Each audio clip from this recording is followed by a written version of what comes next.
Hi everyone, welcome to another episode of Resolve with Bukumi. So today we're going to be talking about the Gender and Equal Opportunity Bill that was rejected in Nigeria last month. So I have with me Yvonne, a law student. We're going to be discussing this together. So yeah, stay tuned. Thank you.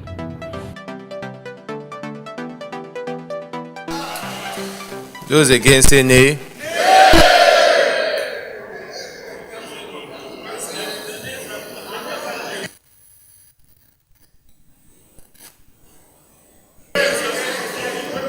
The colleagues, I was not observing. I was observing.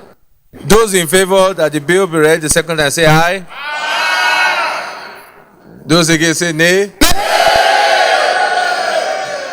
The nays have it. Hi, I'm Yvonne, and I'm a second-year law student at the University of Kent.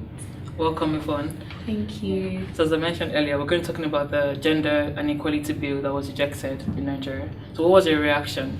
Well, when I first heard that the bill was rejected, I was really sad and devastated because I feel like, the bill is a very logical one, and I feel like it had all the valid reasons why it should be passed, especially in a country like Nigeria where women are oppressed and their voices are not really being heard.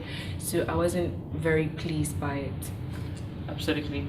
So I would expect that by 2016, Nigeria would not be rejecting all this. Exactly. Basically, we're supposed to be moving forward. Exactly. And simple things such as education, right to marriage, exactly, and right to inheritance of property, exactly. That one just had me. And one of the things that also struck out to me was I was surprised that aren't these things in the law already. So that's one of the things is this a new thing, or shouldn't that be part of the constitution of Nigeria generally? Well, I think with regards to that, it's not concrete in the constitution, but then there are cases that have kind of shown that okay, this is where Nigeria stands in relation to these things.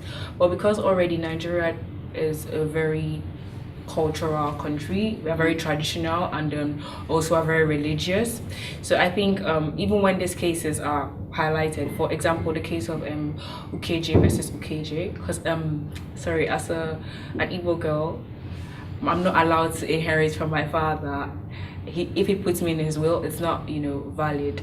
But then the case of UKJ versus UKJ kind of established the fact that okay, an Igbo girl can inherit from her father. But then if you think about it, it's not yet set in stone, it's not in the constitution. But then this kind of cases just flesh out the fact that okay, well, Nigeria is moving forward, but then there's still the notion of tradition, there's still the notion of religion. And if it's just one case that's going to kind of help that, okay, there have been subsequent cases, but just the case and taking it to court is not enough, because there are some people who cannot even afford to go to court, some people who may not even want to go to court. Are you going to say that their voices are not going to be heard? Yeah, so one of the things you mentioned is that the laws are already, some of them are there, but not everything is taken into consideration. So in terms of inheritance, I know that was one of the main things. So one of the senators said that according to the Muslim tradition, the wife is supposed to inherit half of the husband's property and not everything. So that's what I love the rules in the Nigerian constitution. They're based on tradition, religion, and cultural beliefs. So is this fair as opposed to it being based on basic human rights laws or beliefs here? Human rights. Well, if you take that into, if you think about it, Nigeria is a country that is the tradition and the culture is very diverse. We have over 250 ethnic groups in the country. So then there are a lot of religions going on in the country. So in passing a bill, you need to take these kind of things into consideration, because if you're passing a bill to say okay, women are supposed to be equal to men, you also have to take into consideration the aspects of the Sharia. So in Sharia law, there are certain things which totally oppose women being equal to men. And then also from the Christian perspective, you also see because Nigeria is predominantly Muslim and Christian. So from the Christian perspective, you also see the whole notion of okay, a woman is supposed to be submissive to her husband, and the husband is the head of the household, and all these things. But then if you look at it, the world is becoming more global, and things which are not justified, things which are not right, are not supposed to be allowed. So so if you think about it, women are supposed to have a say in society. And I think with Nigeria, it's just a gradual process. We're getting there. But then I don't think, not passing the bill is a step towards, change and growth. I think, taking into consideration these things is quite important. But then that's just something you should consider, the fact that, there are a lot of religions and things that are in play in Nigeria, and this could have affected the passing of the bill. Also, if you take into consideration, I think in the House of Senate, there are about a rough estimate of 107 men as opposed to 9 women. Right, yeah. So exactly with this kind of, already with the mentality that we have in Nigeria, and then you're having like so many men in power and then quite a few number of women, like it's going to be really difficult to break that barrier and say, okay, women should be given a voice and women need to be heard. But taking into the fact human rights, it is really I would say that it is not justified. Human rights are more important obviously than tradition and religion, but it's just the notion of human rights is also subjective, especially when you taking it into Nigeria, because it's a thing of mentality, it's a thing of the way they've been thinking, and their logic is now trying to be changed, and they may not feel like they are violating rights, but globally it's not. Yes, I know that was one of the main points of argument. So people bringing up the Christian reasons why the law shouldn't be passed and the Muslim reasons why the laws shouldn't be passed. But then again, like you said, I feel like the human rights should come above everything. So for example, the Christian decision by is rape in marriage, is it recognized in the law in Nigeria? So those are kind of things that whereby you might believe that, okay, the husband is married to the wife and he has right to have sex with the woman anytime he wants. But then again, there's also rape in the human rights. She has her so own, human rights. She has her own, consent. She should give consent. If she's not willing to have sex with her husband, it doesn't matter if they're married. But obviously in Nigeria, it will be termed as, okay, they're not married, so they should get married. I think in the case of RVR here in the UK, kind of established the fact that a man can rape a woman in a marriage, and if she doesn't give her consent, it is rape. But in Nigeria, we have no such thing, and it's just a lot of changes need to be made, and the gender and equality bill is supposed to be a stepping stone to that. One of the articles I read, so one of the ladies, what's her name, the director for the Foundation of African Culture and Heritage, Nkem Abuti. So she said that a lot of the laws that were being in the new bill that was rejected was actually in the constitution, but certain things were different. So in terms of, say for example, gay rights and right to abortion, she was saying that those were the new things that were being introduced by the bill, but that all these other things were already in the Nigerian constitution. So but the point they made again is that the reason why the new ones that were introduced or rejected is because it doesn't follow the cultural, traditional, religious views and all of that.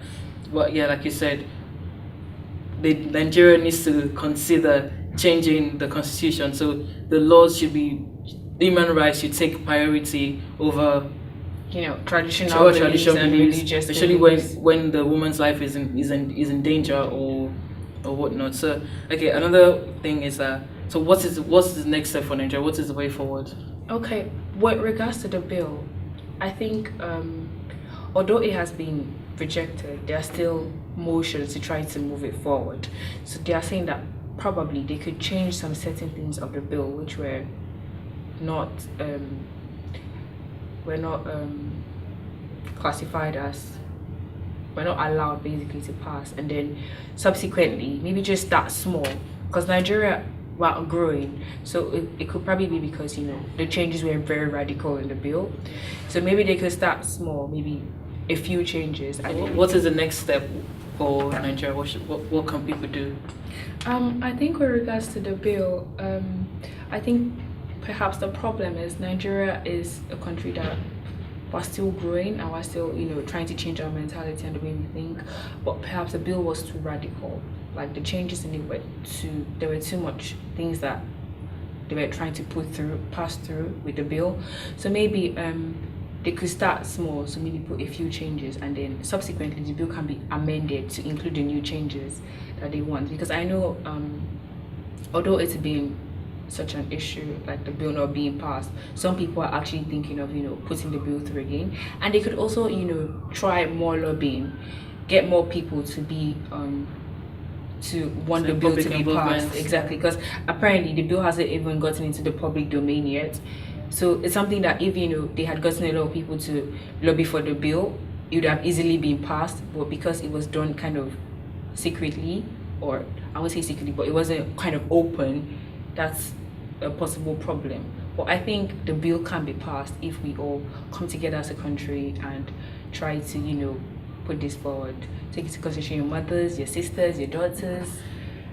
Yeah, and I think it can be passed. Nigeria can become a great country. It's just about everybody working together and doing things, taking into consideration the traditional and religious nature of the country.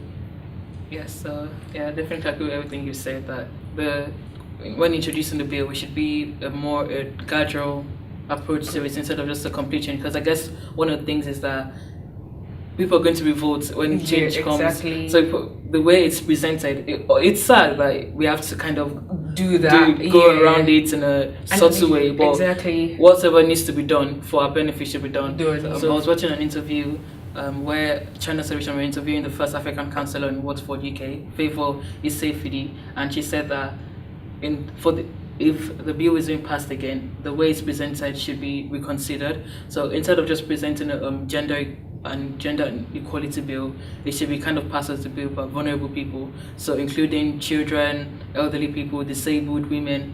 So that way it would reduce opposition against the bill.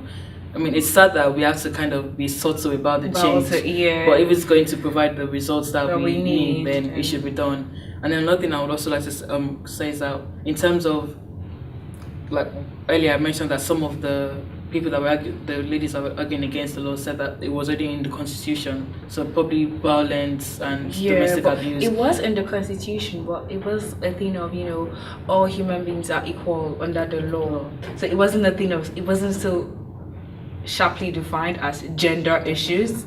Yeah, so I think that would have been a kind of better way to make it seem when they were presenting the bill, as opposed to you can still get, the thing is we can still get what we want, but I don't think it should be too, in as much as Nigeria, it's quite obvious and it's quite clear that Nigeria needs to step forward and everything.